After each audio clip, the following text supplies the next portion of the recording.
Los invito a que vayamos al libro de Romanos capítulo 6, versos 14 al 16. Y la escritura dice de la siguiente manera: porque el pecado no se enseñoreará de vosotros, pues no estás bajo la ley, sino bajo la gracia. ¿Qué pues? ¿Pecaremos porque no estamos bajo la ley, sino bajo la gracia? En ninguna manera.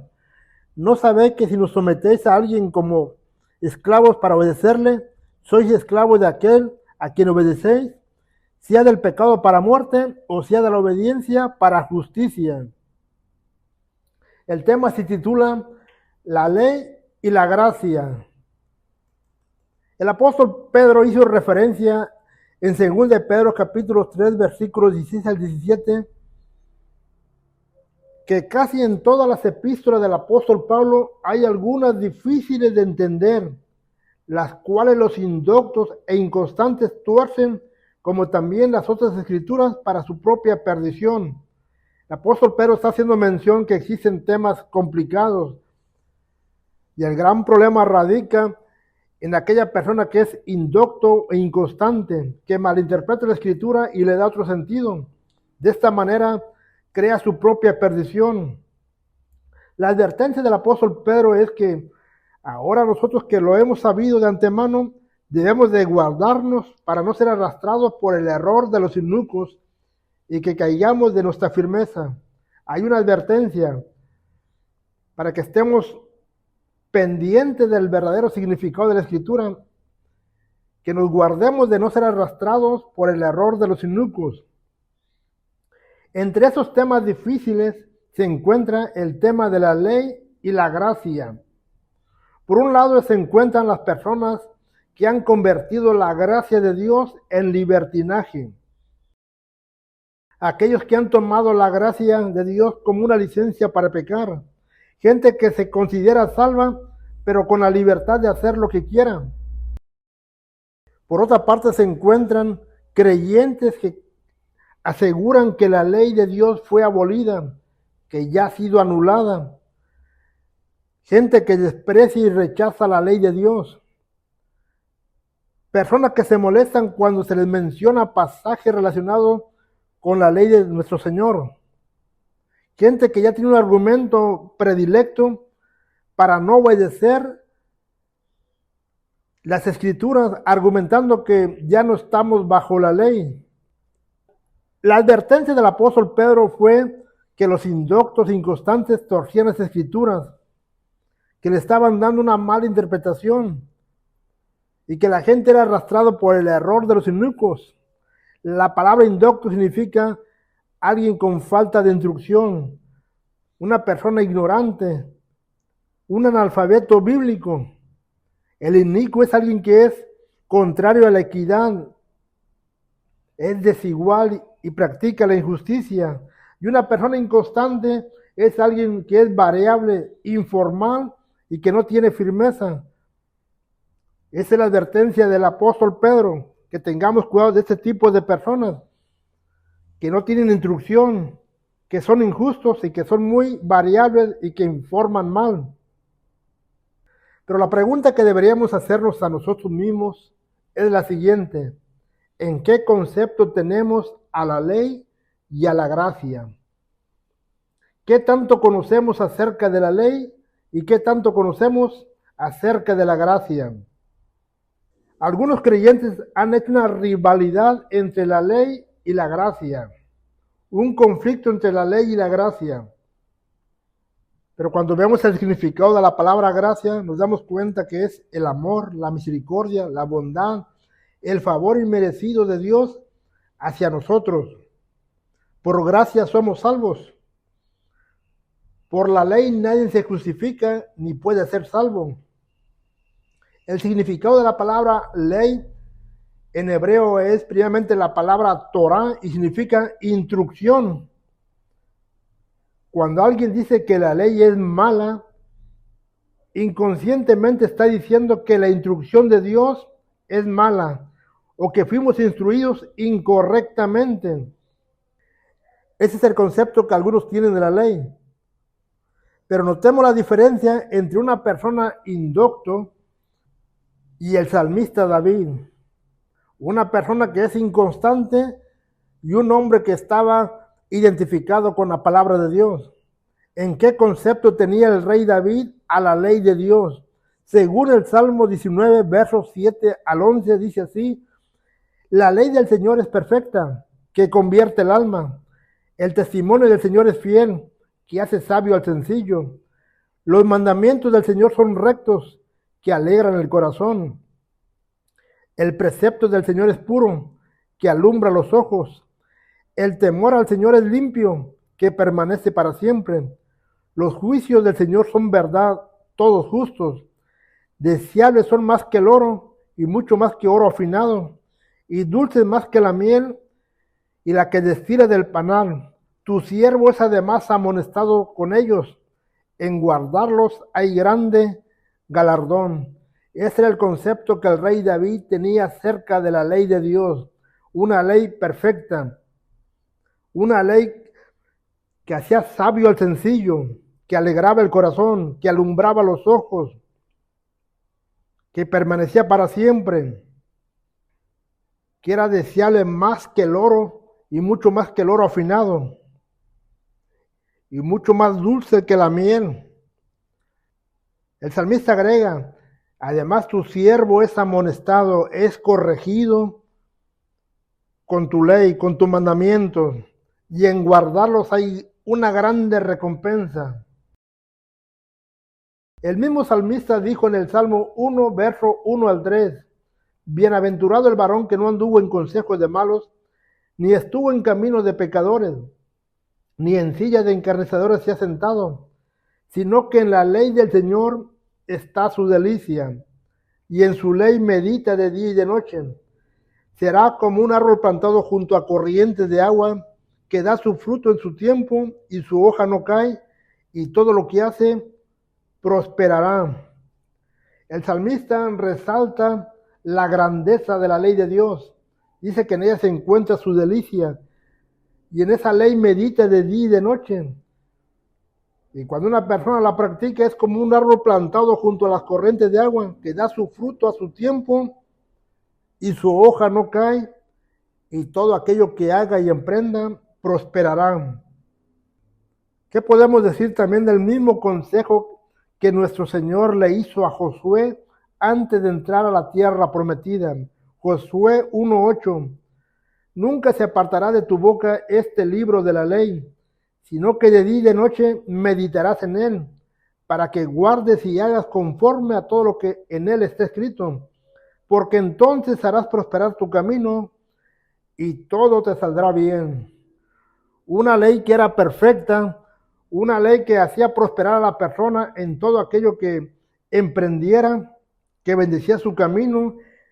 El hombre encontraba la delicia, el hombre podía dar fruto, muy contrario a lo que la gente en la actualidad está pensando, que la ley fue abolida o fue quitada. Confundir el término que el apóstol Pablo utilizó en Romanos 6:15, cuando él dijo: porque no estamos bajo la ley, eso no significa que es abolir o anular. Eso solamente lleva al creyente a una herejía.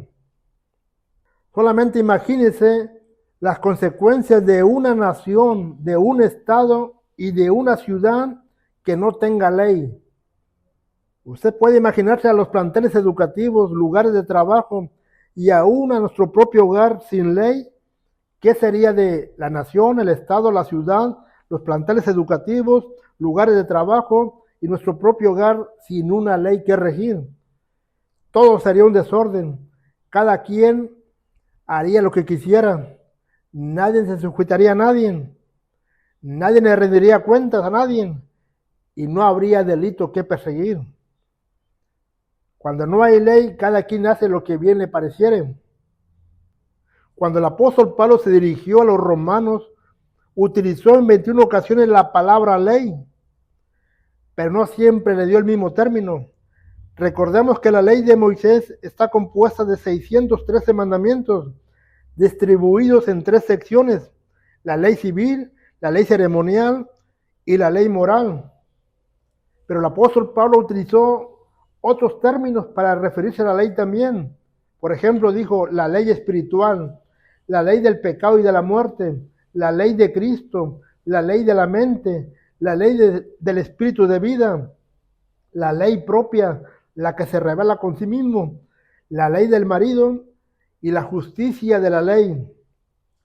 Para poder entender el lenguaje que el apóstol Pablo utilizó en Romanos capítulo 6, versículo 14 al 16, debemos de leer cuidadosamente el contexto, en el cual encontramos que desde el capítulo 2 al 8, el tema de la justificación fue por fe. Ese fue el enfoque del apóstol Pablo primeramente. Mostrar al hombre la culpabilidad, que el hombre era culpable. Después mostró la justificación por fe. Enseguida el propósito de la ley. Y culminó con la salvación por gracia. De esta manera el apóstol Pablo distribuyó correctamente su mensaje. Primeramente muestra que el hombre es una raza caída, que es culpable, que no hay justo ni aun uno. Pero después presenta la justificación por fe. Aparece el Hijo del Hombre para traernos una justificación. Después enseña el propósito de la ley, cuál era la función de la ley. Y entre esa función, según Romanos capítulo 3, versículo 20, y Romanos 7:7 dice así: porque por medio de la ley es el conocimiento del pecado. ¿Qué diremos pues? ¿La ley es pecado? De ninguna manera, porque yo no conocí el pecado sino por la ley, porque tampoco conociera la codicia si la ley no dijera, no codiciarás.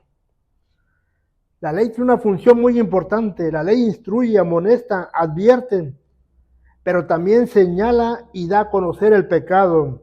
Es el espejo para la persona, evidencia el pecado. Por medio de la ley es el conocimiento del pecado.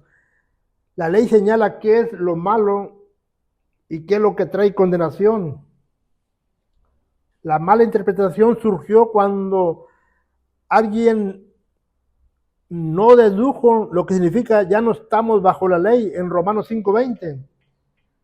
Y cuando notamos el contexto y le damos seguimiento a la escritura de cómo el apóstol Pablo estuvo traduciendo su mensaje, encontramos que en Romanos capítulo 5, versículo 20 dice así: pero la ley se introdujo para que el pecado abundase, mas cuando el pecado abundó, sobreabundó la gracia. Y este texto ha sido mal interpretado. Algunos creen que es necesario pecar más para que sobreabunde la gracia, que entre más peca la persona, más sobreabunda la gracia. El apóstol Pablo pudo detectar en la mente de cada uno de ellos ese tipo de pensamiento, ese mismo sentir. Y Romanos capítulo 6:1 dice así: ¿qué pues diremos? ¿Perseveremos en el pecado para que la gracia abunde? Tal parece que la persona había malinterpretado la gracia de Dios, que estaba sobreabundando. Ellos pensaban que deberían de pecar más para que la gracia de Dios fuera más abundante.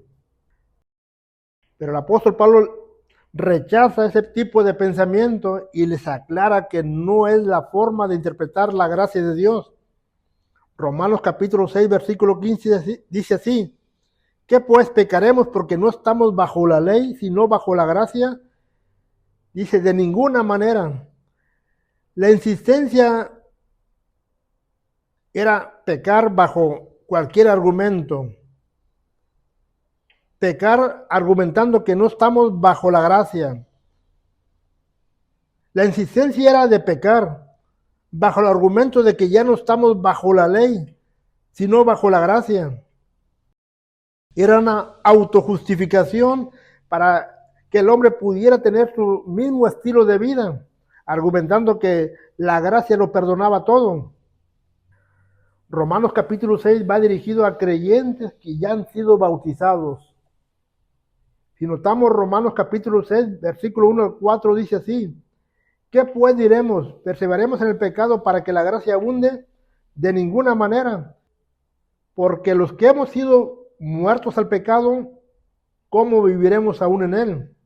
¿O no sabéis que todos los que hemos sido bautizados en Cristo Jesús, hemos sido bautizados en su muerte, porque somos sepultados juntamente con él para muerte en el bautismo, a fin de que como Cristo resucitó de los muertos para la gloria del Padre, así también nosotros andemos en vida nueva. La palabra clave para entender el mensaje de que ya no estamos bajo la ley es la palabra muerte. La persona está muerta al pecado, está bautizado en su muerte y muere en el bautismo.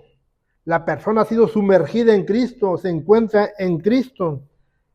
Y ahora que está en Cristo, el pecado ya no se puede enseñorear del creyente. Notemos cómo el apóstol Pablo entrelaza el capítulo 6 del 1 al 4 con la analogía tomada del matrimonio que encontramos en Romanos capítulo 7, 1 al 4. La escritura dice así: ¿acaso ignoráis, hermanos? Pues hablo con los que conocen la ley, que la ley se enseñorea del hombre, entre tanto éste vive. Porque la mujer casada está sujeta por la ley a su marido mientras éste vive. Pero si el marido muere, ella queda libre de la ley del marido. Así que si en vida del marido se uniere a otro varón, ella será llamada adúltera.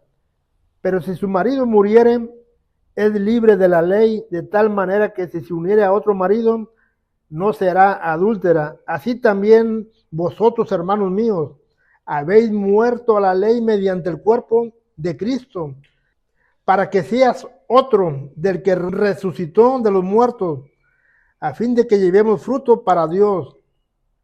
El pasaje del bautismo y de la analogía del matrimonio revelan que solo a través de la muerte la persona es libre de la condenación del pecado y la ley ya no se puede enseñorear de la persona.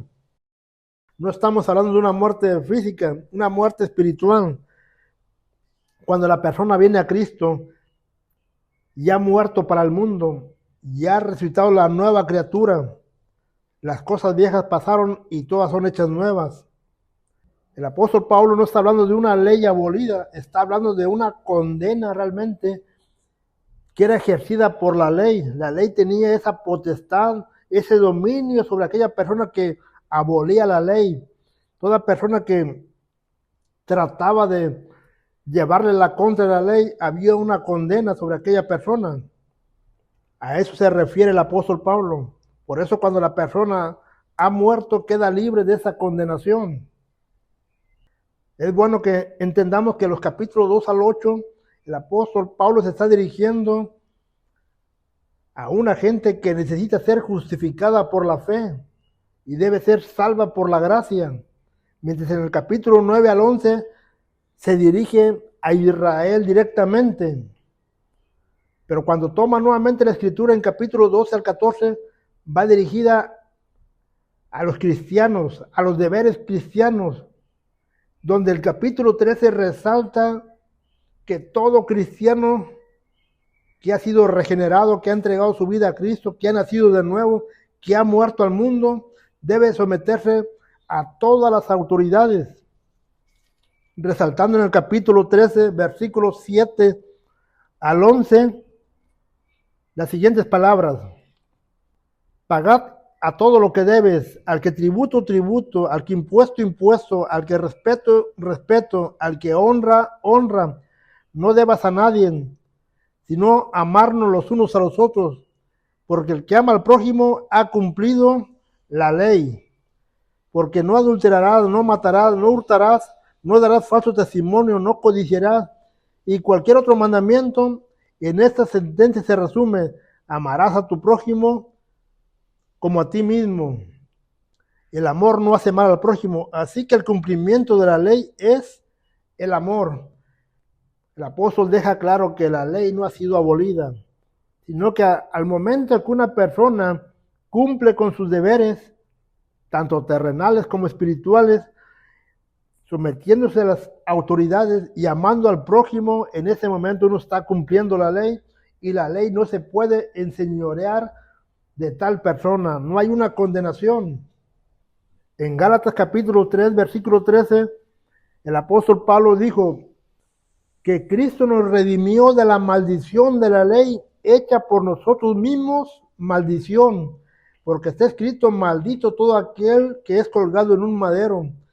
El apóstol Pablo tomó como referencia de Deuteronomio capítulo 21, versículos 22 al 23, donde la pena para la persona que quebrantaba la ley de Dios era la muerte, por haber transgredido la ley de Dios.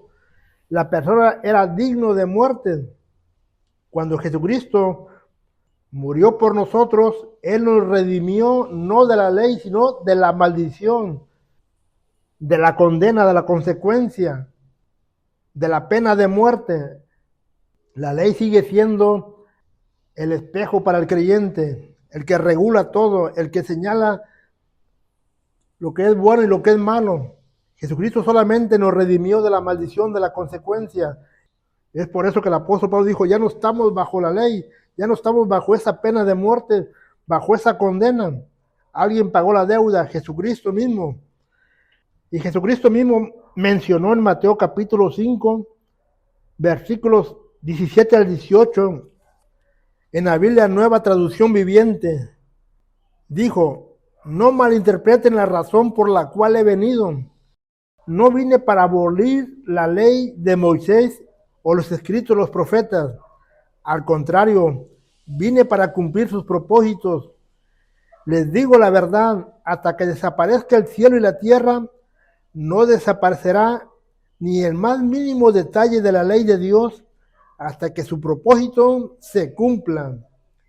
La ley continúa vigente hasta que desaparezca el cielo y la tierra. Todo ser humano será juzgado conforme a la ley. De lo contrario, si no hubiera ley, no hubiera delito que perseguir. Y al no haber delito, no hay condena. Y al no haber condena, no habría razón para que viniera un Salvador a pagar la deuda. Y no habría razón para buscar una justificación, puesto que no hay delito que perseguir. Pero la ley está ahí. La ley y la gracia van de la mano. La ley señala, la gracia nos da salvación. Jesucristo nos redimió de la condenación y la gracia nos da la oportunidad de ser salvos. La ley solamente muestra y evidencia el pecado, pero la gracia de Dios libera, perdona, redime y sobre todo trae salvación. Encontremos la delicia en la ley de Dios y agradezcamos que la gracia de Dios ha venido sobre cada uno de nosotros por el amor inmenso de nuestro Señor Jesucristo. Bendiciones, hermanos. Dios me los bendiga.